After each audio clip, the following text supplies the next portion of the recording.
నమస్తే. ఏదైతే కుమ్మర జాతరలో ఒక పసిపాప చనిపోయిన విషయం నిజంగా దేశాన్ని మొత్తం చలించిన విషయం మనందరికీ తెలిసిందే. నిన్న కేటీఆర్ గూడా వెళ్లి పరామర్శించడం జరిగింది. కాకపోతే ఇప్పుడున్న ప్రభుత్వం పట్టించుకోవట్లేదు అని జెప్పేసి కూడా చాలా బీసీ సంఘాలు గూడా మాట్లాడడం అయితే జరిగింది. అయితే తెలంగాణ ఓయూ జేఏసీ అధ్యక్షుడు రాజు గారు మనతో ఉన్నారు. వారిని అడిగి మరిన్ని విషయాలు తెలుసుకుందాం. అన్న చెప్పండి, ముఖ్యంగా ప్రెస్ మీట్ అయితే పెట్టడం అయితే జరిగింది.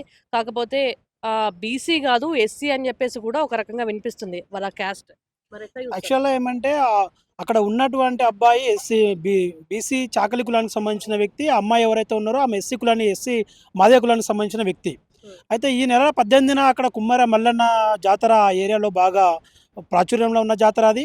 అక్కడ గతంలో ఎన్నడూ గూడా ఆ ఎంట్రీకి రుసుము లేదు.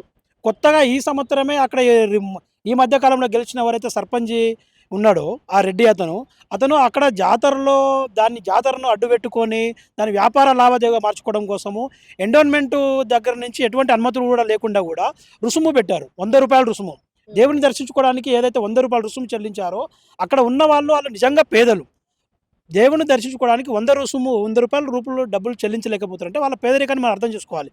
కానీ అక్కడ ఉన్న అగ్రవర్ణము, ఆ మతత్వము నెత్తికెక్కిన ఎవడైతే దుర్మార్గుడు ఉన్నాడో వాళ్ళ పేదరికాన్ని అర్థం చేసుకోకుండా, వాళ్ళ కష్టాన్ని అర్థం చేసుకోకుండా రూపాయలు ఇస్తేనే జాతర దర్శనం చేసుకోవాలని చెప్పి జులుం చేసి ఆ మహిళ పైన దాడికి ప్రయత్నం చేశాడు. దాన్ని ఖండిస్తూ దాన్ని ప్రశ్నించిన వాళ్ళ భర్త ఎవరైతే ఉన్నారో గణేష్, ఆ గణేష్ పైన దాదాపుగా ఆ గు రు రెడ్డిలు ముగ్గురు నలుగురు కలిసి దాదాపుగా 3 గంటల పాటు ఆ రూమ్‌లో ఏసి బంధించి దాడి చేశారు. ఎంత దుర్మార్గం అండి! ఆ దాడిలో చిన్నారి పాప గాయాల పాలై హాస్పిటల్‌లో చికిత్స పొంది చనిపోయింది. అయితే దీన్ని తప్పుదారి పట్టిస్తూ పోలీసు యంత్రాంగము, ప్రభుత్వము, అక్కడ ఉన్న అధికారులు, రెవెన్యూ అధికారులు, ఎంఆర్ఓ, కలెక్టర్ గారు గాని, ఆర్డీఓ గారు అని సంబంధం లేనట్టు మాకు బాధ్యత లేనట్టుగా వ్యవహరిస్తా ఉన్నారు. అక్కడ నిజానికి పాప అక్కడ స్పాట్‌లో చనిపోలేదు. కానీ ఆ దాడి ఘటన జరిగిన ద్వారానే ఆ అమ్మాయి హాస్పిటల్‌కెళ్ళింది. హాస్పిటల్ తర్వాత చనిపోయింది. కానీ బాధ్యత లేకుండా పోలీసులు కూడా హత్య కాదు, హత్య నేరం లేదని చెప్పి ఈరోజు అవును. డీసీపీ నిన్న ప్రెస్ మీట్‌లో మాట్లాడుతున్నాడు. ఆ దాడి జరిగిన సంఘటనలో పాప లేనే లేదు. ఆ టెంపుల్‌కే రాలేదనే రకంగా మాట్లాడుతున్నాడు. సిగ్గుందని అడుగుతున్నాను నేను డీసీపీకి. హ్మ్. వీడియోలు ప్రత్యక్షంగా వస్తా ఉన్నాయి. మీ అన్ని ఛానెల్‌లో కనిపిస్తా ఉన్నాయి. అయినా కూడా ఘటనను తప్పుదారి పట్టిస్తూ, విషయాన్ని పక్కదారి పట్టించాలని చెప్పి, అక్కడ ఉన్న ఎవరైతే అగ్రవర్ణాలకు సంబంధించిన రెడ్డిలు ఉన్నారు కాబట్టి, ఆ కాంగ్రెస్ పార్టీ నాయకులు కాబట్టి, ఆ సర్పంచ్ కాబట్టి, ఆ ప్రభుత్వానికి, ఆ పార్టీకి నింద రావద్దని చెప్పి, విషయాన్ని డైవర్ట్ చేయడం కోసము ప్రభుత్వం ఆలోచిస్తా అంటే ఉంది. ఇది కులానికో లేదో ఆ రూ. 100 దగ్గర సమస్య రాలేదు. గతంలో ఆయన సర్పంచ్‌గా పోటీ చేసినప్పుడు వివిధ ప్రశ్నలు అడిగిర్రంట. మరి ఆ ప్రశ్నలకి అదంతా పగబెట్టుకొని ఇట్లా చేసిర్రని చెప్పేసి కూడా అంటారు. మరి మీరు దాన్నేమంటారు? అయితే గణేష్ అనే వ్యక్తి ఏదైతే ఉన్నాడో దాదాపుగా ఈ నెల డిసెంబర్‌లో జరిగిన ఎలక్షన్‌లలో ఆ సర్పంచ్ కాంగ్రెస్ పార్టీకి అభ్యర్థి కాకుండా తను వేరే అభ్యర్థికి సపోర్ట్ చేసినాడు కాబట్టి ఆహ్, చేసినాడు.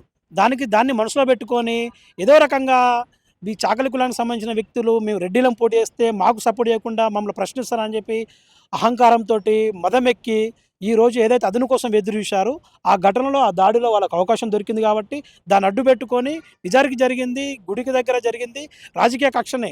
ఆ పార్టీ ఎవరైతే ఉన్నాడో ఆ రెడ్డికి ఓటేయలేదనే దారంతోటి ఆ టెంపుల్‌లో అవకాశం దొరికింది కాబట్టి దాన్ని గుడిని అడ్డుపెట్టుకొని, దేవుడిని అడ్డుపెట్టుకొని చెప్పి దాని మీద దాడి చేసి ప్రయత్నం చేసింది. కానీ దురదృష్టకరం ఏందంటే ఆ దాడిలో చిన్నారి పాప ప్రాణాలు కోల్పోవడం. ఎందుకంటే ఆ పాపకి ఏం తెలవదు. ఆ పాపకు ఆ ఎలక్షన్‌లతోటి, ఆ రాజకీయంతోటి, ఆ ఓటుతోటి సంబంధం లేదు. చిన్నారి పాపను ఈ దుండగుల వల్ల చనిపోయింది. ఈ చనిపోయిన దాంట్లో కూడా పోలీసులు చాలా నిర్లక్ష్యంగా వహిస్తా ఉన్నారు.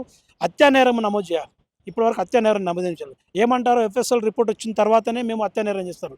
ఎక్కడైనా ఈ చరిత్రలో, ఈ దేశంలో ఘటనలో ఎప్పుడైనా ఏదైనా హత్యా నేరం జరిగినప్పుడు ఎఫ్ఎస్ఎల్ రిపోర్ట్ వచ్చిన తర్వాత, పోస్ట్‌మార్టం రిపోర్ట్ వచ్చిన తర్వాత జరిగినాయండి? ఎప్పుడైనా ఫస్ట్ విచారణ ఇచ్చిన తర్వాత పిటిషన్ తీసుకొని దాని మీద సంబంధిత శిక్షలు పెట్టాలి. దానిపైన విచారణ చేసి కోర్టుకు రిమాండ్ చేయాలి. కానీ ఇంత డిజిటల్ యుగంలో పోలీసుల ఇంత యుగం ఉన్నా కూడా ఇప్పటి వరకు 8 మంది పైన కేసులు పెడితే నలుగురిని అరెస్ట్ చేశారు. ఇంకా నలుగురు తప్పించుకొని బయట తిరుగుతా ఉన్నారు. ఎట్లా ఎట్లా సాధ్యమవుతుంది? ఇంత టెక్నాలజీ ఉన్నా కూడా ప్రభుత్వం ఎందుకు నిర్లక్ష్యంగా ఉంది? వాళ్ళని పట్టుకోలేకపోతుందా? వాళ్ళు ఈ దేశం దాటిపోయారా? ఈ దేశం దాటిపోతే ఈ పోలీస్ యంత్రాంగం ఏం చేస్తుంది? ఫెయిల్ అన్నట్టు కదా! సిగ్గుందా డీజీపీకి? డీసీపీ ఏం చేయాలి? నిందితులను పట్టుకొని అరెస్ట్ చేసి రిమాండ్ చేయాలి. అది చెప్పకుండా ఆయన ఏం చేస్తా ఉన్నాడు? ఘటనను తప్పుదారి పట్టించినట్టు అమ్మాయి లేదు, అసలు జరగలేదు, ఘటనకు అమ్మాయి చావుకు సంబంధం లేదని చెప్పి ఎంత నిర్లజ్జగా మాట్లాడతాడు, ఎంత నిస్సిగ్గుగా మాట్లాడతాడు. బుద్ధుందని అడుగుతున్నాను నేను డీసీపీకి. ఇది తప్పు అంటే మరి కాదా? ఎట్లా చూస్తున్నారన్న మరి పట్టించుకునే పరిస్థితి కనిపిస్తుంది. అంటే వాళ్ళకి పైనుంచి ఏమైనా ప్రెషర్ వస్తుండొచ్చా? రెడ్డి కులానికి సంబంధించిందని చెప్పేసి కూడా? ఎవరైతే అక్కడ సర్పంచ్ ఉన్నారో అక్కడ కూచుకుల రాకేష్ రెడ్డి అనే ఎవరైతే కాంగ్రెస్ ఎమ్మెల్యే ఉన్నాడో, ఈ కూచుకుల రాకేష్ రెడ్డికి ఆ ఊరు కుమ్మెర గ్రామంకి సంబంధించిన సర్పంచ్ బంధువు అవుతాడు. ఈ బంధువు కాబట్టి ఎమ్మెల్యేకు ఈయన సమీప బంధువు కాబట్టే తనను కాపాడడం కోసమే ఎమ్మెల్యే ఆ జిల్లాకు సంబంధించిన ఎమ్మెల్యే, ఆ మంత్రులు అందరూ ప్రయత్నాలు చేసి ఆ నిందితులను కాపాడే ప్రయత్నం చేస్తూ ఉన్నారు తప్పించి పోలీసులు నిష్పాక్షపాతంగా విచారణ చేపట్టాలి. ఇది చిన్న పాపకు సంబంధించిన విషయము. వీళ్ళపైన హత్యానేరం చేయించాలి. కానీ దీంట్లో రాజకీయాలు చూసి పార్టీని కాపాడాల్సిన అవసరం లేదని నేను అంటా ఉన్నా. ఆ తల్లిదండ్రులు ఇంకా ధర్నా చేస్తున్న పరిస్థితి అయితే కనిపిస్తుందని నా కేటీఆర్ కూడా పరామర్శించడం అయితే జరిగింది. మరి మీరేం డిమాండ్ చేస్తున్నారు? ఆ కుటుంబానికి ఏ రకంగా న్యాయం చేయాలని సార్? మేము కూడా మొన్న ప్రత్యక్షంగా ఆ కుటుంబాన్ని కలిసాము. ఆ ధర్నాలో మేము కూడా పార్టిసిపేట్ చేశాను. ఆ రోజంతా ఆ బాధితులతోటి ఉన్నాను. నేను మాట్లాడాను. బాధిత తల్లితోటి మాట్లాడాను. ఆ తండ్రితోటి మాట్లాడాను. అత్యంత పేదరికం. నిజానికి ఆ ఊర్లో ఆ కుటుంబానికి ఇల్లు లేదు. ఆ పాప చనిపోయిన తర్వాత ఆ పాప శవాన్ని తీసుకొని ఇంటికెళ్దామంటే వాళ్ళకి ఇల్లు లేదు. ఆ ఇంట్లో కరెంటు లేదు. కనీసము మానవత్వం ఉన్న వ్యవస్థ, పోలీస్ యంత్రాంగము గాని, మండల రెవెన్యూ ఎంఆర్ఓ అని కనీసము మనకొక ప్రొవిజన్ ఉంది. నిరుపేదలు ఎవరైతే ఉన్నారో దహన సంస్కారాలు కనీసము ఖర్చుల కింద 10,000 ఇవ్వాలనే ఒక నిబంధన ఉంది.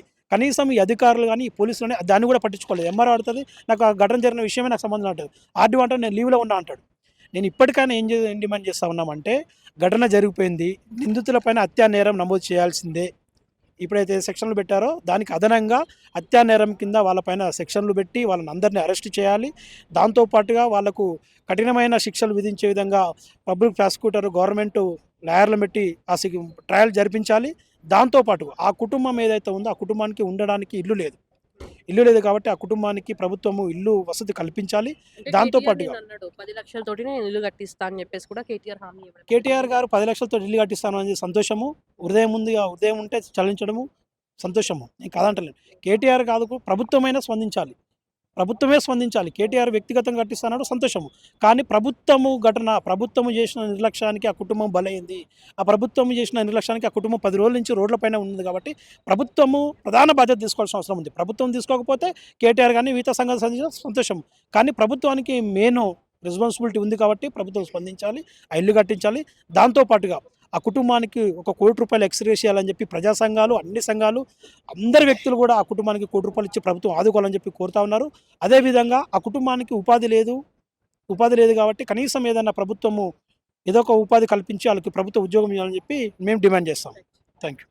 రైట్, చూసారు కదా! ఏదేమైనా గూడా ఆ పాపకి సంబంధించి తల్లిదండ్రులకు న్యాయం చేయాలి. ఇప్పటివరకు గూడా ప్రభుత్వం పట్టించుకునే పరిస్థితి అయితే కనిపిస్తుంది. అయితే నిన్న డీజీపీ కూడా మాట్లాడడం అయితే జరిగింది. ఆ సిట్యుయేషన్‌లో పాప అక్కడ లేదు అని చెప్పేసి కూడా ఆయన ప్రెస్ మీట్ పెట్టి మాట్లాడడం అయితే జరిగింది. కాకపోతే అన్ని వీడియోలు అయితే కనిపిస్తున్నాయి. అంతమంది మాట్లాడుతున్నా గూడా ఎందుకు ప్రభుత్వం స్పందించట్లేదు, పోలీసులు ఎందుకు తప్పుదోవ పట్టిస్తున్నారు అని చెప్పేసి కూడా వాళ్ళు ప్రశ్నించే పరిస్థితి అయితే కనిపిస్తుంది. ఏదేమైనా గూడా ఖచ్చితంగా ప్రభుత్వం దీనికి సంబంధించి వాళ్ళకి కావాల్సిన ఎక్స్‌గ్రేషియా ప్రకటించాలని చెప్పేసి కూడా వాళ్ళు డిమాండ్ చేస్తున్న పరిస్థితి కనిపిస్తుంది.